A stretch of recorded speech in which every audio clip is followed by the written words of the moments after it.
Good morning student, welcome back to our online classes. Student, we will continue with the history chapter 3. Okay, let's recapture. Last video में हमने देखे introduction of Delhi सल्तनत, फिर हमने देखा कि दिल्ली एज ए कैपिटल कैसा 5 अलग अलग डायनेस्टी ने दिल्ली से रूल किया, राइट. देन हमने सोर्सेस ऑफ दिल्ली सल्तनत, ऐसा तो हमारे पास बहुत सारा सोर्सेस है, monument, manuscript and coins, right. उसके अलावा हमने देखा दिल्ली सुल्तानेट का सोर्स ऑफ इंफॉर्मेशन इज़ तवारिक एंड तारिक, राइट, जो ऑफिशियल डॉक्यूमेंट्स थे जिनको पर्शियन लैंग्वेज में लिखा गया था. Now today we are going to see, I am going to explain you is इस डायनेस्टी, ये 5 डायनेस्टी के बारे में जो मैंने लास्ट वीडियो में बताया था उसका शॉर्ट ब्रीफ दिखा एक्सप्लेन करूँगी, ठीक है. The first one was the Turkish और स्लेव डायनेस्टी जो 12th सेंचुरी में 1206 से स्टार्ट हुआ, राइट. अगर ये इसका हिस्ट्री आप देखोगे, ये जो है फर्स्ट मुस्लिम डायनेस्टी जो है इंडिया में आए हैं. इस ये मतलब ये कह सकते हैं शुरुआत हुआ है Muslim rule in India. Okay, now Muhammad Ghori के बारे में हमने सेकेंड चैप्टर में भी पढ़े थे. From where he was from Afghan, right. Now क्या बोल रहे थे, मोहम्मद गौरी के पास उसके पास में बेटा नहीं थे, ठीक है, जिसके चलते वो अपने स्लेव को अपने बच्चे की तरह ट्रीट करते थे. वो मरने के बाद कुतुबुद्दीन ऐबक को he become a ट्रोन, he came into ट्रोन, मतलब मोहम्मद गौरी के बाद में नेक्स्ट जो है उसका राजा बना. ओके, सो यही कुतुबुद्दीन ऐबक जो है इंडिया में this Muslim slave dynasty started किया, because he was slave of Mohammad Ghori, इसलिए हिस्टोरियन लोग इसको स्लेव डायनेस्टी के नाम से भी जानते हैं, ठीक है ना. कुतुबुद्दीन ऐबक के बाद में उसका बेटा, ओके, इल्तुतमिश, उसका बेटा जो है नेक्स्ट सुल्तान बना दिल्ली का. ओके, दिल्ली का नेक्स्ट सुल्तान बना. नाउ उसके बाद उसके बेटी इल्तुतमिश की बेटी जो है नेक्स्ट सुल्तान बना. ऐसा तो उन लोग काफ़ी दूसरे भाई थे. The brothers was not able to rule as a sultan, so Razia she become a sultan of for the Delhi. Okay, now because it was a male dominious society, उस समय ज़्यादा ही मर्दों का क्या था, डोमिनियन चलते थे, जिसके वजह से क्या हुआ है, रजिया काबिल होने के बावजूद भी ज़्यादा दिन तक सुल्तान नहीं बना. आपको अगर याद है तो मैंने लास्ट वीडियो में यही बताया था कि gender discrimination, right, gender discrimination जो मेंटेन करके रखना है, ऐसा करके जो तारीख और तवारीख लिखने वाले किंग लोगों को, सुल्तान लोगों को सजेस्ट करते थे, रिमेंबर, एडवाइस करते थे. ओके, नाउ रजिया के बाद में गियाउद्दीन बलबन जो है नेक्स्ट सुल्तान बना.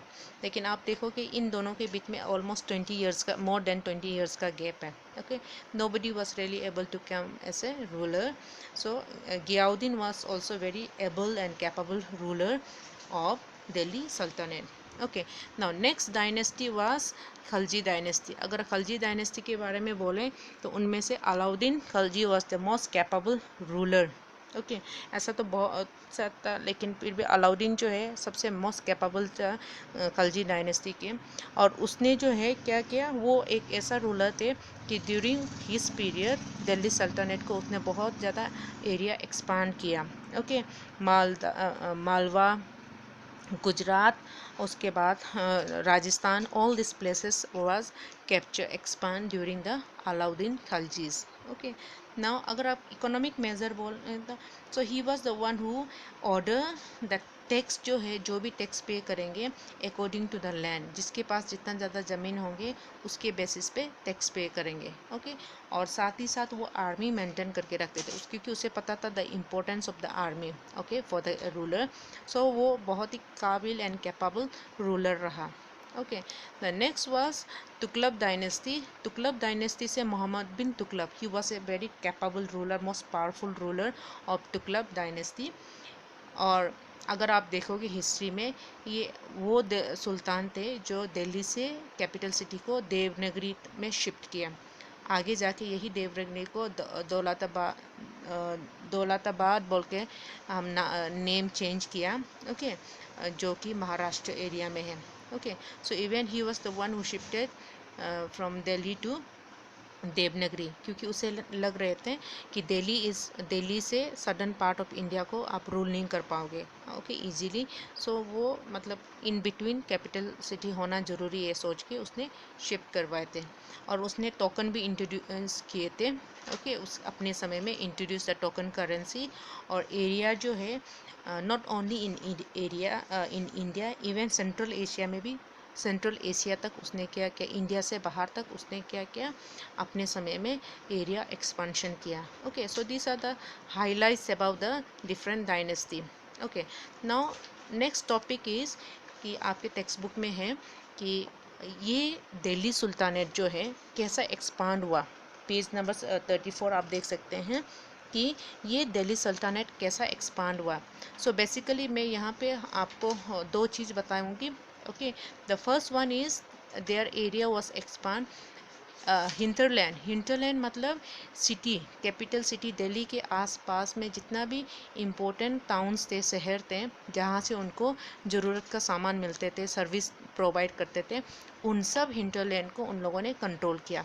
ओके सेकेंड गैरिसन टाउन में मीन्स वो टाउन जहाँ पे आर्मी के साथ में किला बना के ओके फोर्टिफाइड सिटी जहाँ पे आर्मी लोग स्टेशन होके रहते थे, उस एरिया को उन लोगों ने कंट्रोल किया, क्योंकि ये उनमें से था आने वाले दिन में अगर ये गैरिसन टाउन अगर कंट्रोल करके ना रखें तो आने वाले दिन को अगर दिल्ली सुल्तानेट अगर सुल्तान कहीं पे भी थोड़ा अपना कमजोरी दिखाएगा तो ये गैरिसन टाउन में से कोई रूलर आगे आ सकते हैं, राइट। सो अपने आप को सेफ साइड में रखने के लिए उन लोगों ने क्या क्या हिंटरलैंड जहाँ से उनका ज़रूरत का सामान और सर्विसेज प्रोवाइड करते थे उसको कंट्रोल किया। और देन गैरिसन टाउन मतलब वो टाउन जो well settle city with army है उनको उन लोगों ने कंट्रोल किया।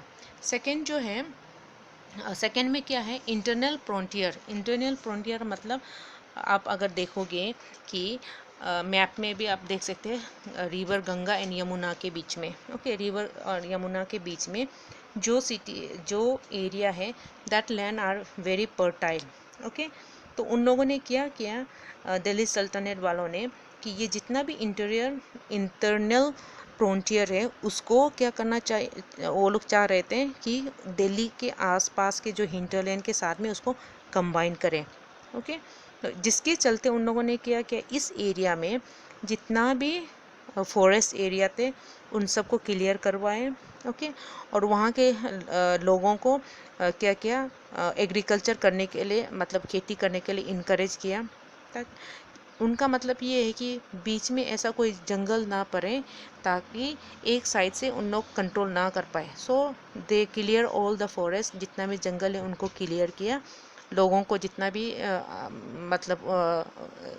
उस एरिया में गंगा और यमुना एरिया दोआब एरिया में है वहाँ के लोगों को एग्रीकल्चर के लिए सपोर्ट किया। एग्रीकल्चर से इंक्रीज जितना होंगे उतना ज़्यादा उसको टैक्स मिलेंगे, राइट। और वहाँ के लोग उनको टैक्स पे करेंगे। तो ये उन लोगों का क्या है, the internal frontier garrison town और हिंटरलैंड और उसके अलावा जितना भी दोआब एरिया है उसको क्या कर रहे हैं वो लोग अपने अंदर दिल्ली सुल्तानेट के अंदर में कंट्रोल कर रहे हैं। ठीक है, साथ ही साथ वहाँ के फॉरेस्ट को क्लियर करके वहाँ पे एग्रीकल्चर के लिए इनकरेज कर रहे हैं ताकि जितना ज़्यादा एग्रीकल्चर करें उतना ज़्यादा उन लोगों को क्या मिलेगा, टैक्स मिलेंगे, right. The next one is external frontier में for example like Alauddin Khalji हो गया, मोहम्मद तुगलक हो गया, इन लोगों ने क्या किया, दिल्ली के अलावा साउदर्न पार्ट ऑफ इंडिया में भी उन लोगों ने अपना एक्सपेंशन किया ओके, टेरिटरी एक्सपेंशन किया ताकि नॉट ओनली दैट एरिया सिर्फ एक्सपेंशन किया जिसके चलते उन लोगों को साउथ से क्या करते थे, एलिफेंट हॉर्सेस और साउथ से लोग स्लेब मतलब गुलाम कैप्चर करके उन लोग लेके आते थे, ठीक है। और साथ ही साथ में प्रीशियस मेटल ओके, धातु मेटल मतलब सोना चांदी हो गया, राइट। सो दिल्ली सल्तनत जो है सदर्न पार्ट ऑफ इंडिया में से भी क्या कर रहे हैं, वहाँ से स्लेब कैप्चर करके ला रहे हैं, हॉर्स एनिमल मतलब क्या कर रहे हैं उन लोग अपना दिल्ली सल्तनत का एरिया को टेरिटरी को एक्सपांड कर रहे हैं, ठीक है। So this is their external frontier. So internal frontier, external frontier, hinterland and garrison town. Okay, first point. The second one is architecture. अगर आप देखोगे ये जब मुस्लिम रूल जब तक इंडिया में हुए, दिल्ली सल्तनत, इस पीरियड में उन लोगों ने बहुत सारा ऐसा आर्किटेक्चर वर्क करवाए। You can look at the page number 36। Qutub Minar आज के समय में हमारा टूरिस्ट स्पॉट है, राइट। सो मस्जिद is a there religious holy place, right. So ये सब उन लोगों ने कंस्ट्रक्शन करवाए। अगर आप देखोगे कि मुस्लिम लोग जो है इंडिया से नहीं है, राइट, तो उन लोगों का रिलीजियस बिलीफ भी अलग है। सो उन लोगों ने ऐसा बहुत सारा ऐसा मस्जिद भी कंस्ट्रक्ट करवाए ताकि जो भी इंडिया में मुस्लिम्स है उन लोगों को एक टाइप से क्या करें, यूनाइट कर सकें। okay, so you can look at the page number 36 and 37. so they did a many architecture work, they did so many construction work. okay, उनमें से कुतुबुद्दीन ऐबक जब थे फर्स्ट रूलर, उन्होंने कुतुब मीनार भी बनवाए। ऑफकोर्स उसने कंप्लीट नहीं कर पाए, ठीक है। सो माय पॉइंट इज़ उन लोगों ने बहुत सारा अपने समय में, दिल्ली सुल्तानत के समय में बहुत सारा construction work, architectural work introduce किया, जिसके बारे में हम चैप्टर 4 में कंटिन्यू करेंगे। ओके, चैप्टर 4 में कंटिन्यू करेंगे। So you just remember area wise उन लोगों ने एक्सपेंशन किया, आर्किटेक्चर फील्ड में एंड एक्सपेंशन किया, ठीक है। So here is a homework for you, please do it in your notebook. See you in the next video.